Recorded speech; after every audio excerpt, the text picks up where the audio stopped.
Hello and welcome to Health Talk. I'm Rick Leventhal. Ken Griffey Sr. and Jr. have become household names because of their remarkable baseball careers, including playing together and hitting back-to-back singles and home runs. Now they're using that fame and teaming up with Bayer to get men talking about an issue that hits their family close to home, prostate cancer. Ken Griffey Sr. is a survivor of the deadly disease, and he is here with his son to tell their story. Thanks for being here very much. Thank you for having us. Yeah. So when were you first diagnosed? I was diagnosed when I was 55, so it's been almost 11 years now. And with a family history, did you see it coming? No, I had no symptoms. The only thing that was important for every year, being the athlete and the coach, we get checked, and I always had it checked, had my, make sure that I did my PSA. And the reason being is because of my mother, actually, because she lost her 4 brothers, and she always reminded us she raised 5 boys and 1 girl, and she knew for a fact if later on it might be a problem, that she wanted to make sure we understood we needed to get checked. So that could have saved your life. It probably did save my life. That I was very vigilant about it because, I talked to everybody else, but I couldn't talk to this one here on me.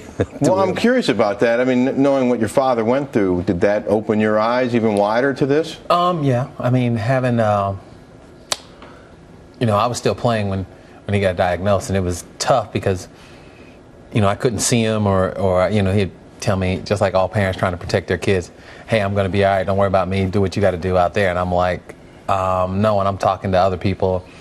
And then he looked at me one day, I guess I was on TV, and he was like, I'm going to see him. So he flew up to Philly, and he walked in the locker room, and I looked at him, and ended up getting 3 hits that day, but because it was the first time I saw him. And, parents can tell you, anything. I'm going to be all right. Don't worry about me. I just had to have my eyes on him. Yeah. And after that, the conversation was a little easier, being able to talk about it and be able to tell my kids what's going on with, their grandfather. Athletes, I would think, want to feel invincible, probably do feel invincible, and men in general are probably resistant to getting checked for anything because they want to feel strong. So I would think that's a big issue here, that men have to get checked for this. Yeah. I mean, like I said, it was a little easier. At that time when he got diagnosed, my daughter wanted to be a doctor.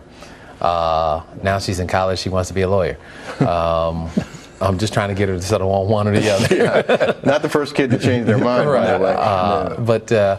But she would come in late at night after, reading something, and she said, is Grandpa doing this? He's doing that. And I'd have to wait till the next morning to ask him, because we had to figure out, okay, how are we I'm going to ask him, and I'm going to ask him tomorrow morning, but at least we get to read about it before we ask him. And after a while, it became just a normal conversation. I have friends who, we're all around 47 to 51, and it's a lot easier for us to talk about it. We make sure that, everybody knows their doctor's appointments, and we get on about keeping their doctor's appointments. What are some of the warning signs, and what did your diagnosis teach you about prostate cancer? Well, the biggest thing is that I didn't have any symptoms. And the most important, when I was talking about the physical, every year we had a physical, and that's how I actually found out that I had prostate cancer. I did the PSA, and they told me my PSA went through the roof, and I had to go through biopsies. They had to take biopsies, and I went through that twice. And it took, from the time I was diagnosed until they did the actual surgery, it was almost 9 months. Because the doctor said I caught it early, or they caught it early, and that was most important. The biggest thing about prostate cancer, if you catch it early, you got a chance to be, to have a very good life. Tell us about the Men Who Speak Up campaign. Well, the Men Who Speak Up campaign is about a situation where we're going around the country, both Junior and I, and this is the time I get a chance to really sit down and talk to him about certain things.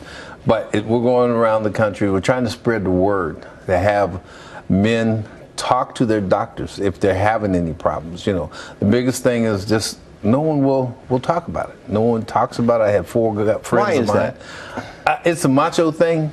People are, you think about it. You have erectile dysfunction, incontinence, and all that, and they're just embarrassed to talk about those things. And that's just men in general. But hopefully, we're trying to get them to talk out, because I went through all the changes. I went through it, and I feel good. The reason why I went through all these changes is because I got 17 grandkids, and I want to be around all of them, enjoy all of them. I've seen 2 of them graduate from college, so yeah. I got a few more ready to do, and then I want to see the younger ones. And you have a son who's about to be inducted into the Baseball Hall of Fame. Congratulations, and tell us how that is sitting with you.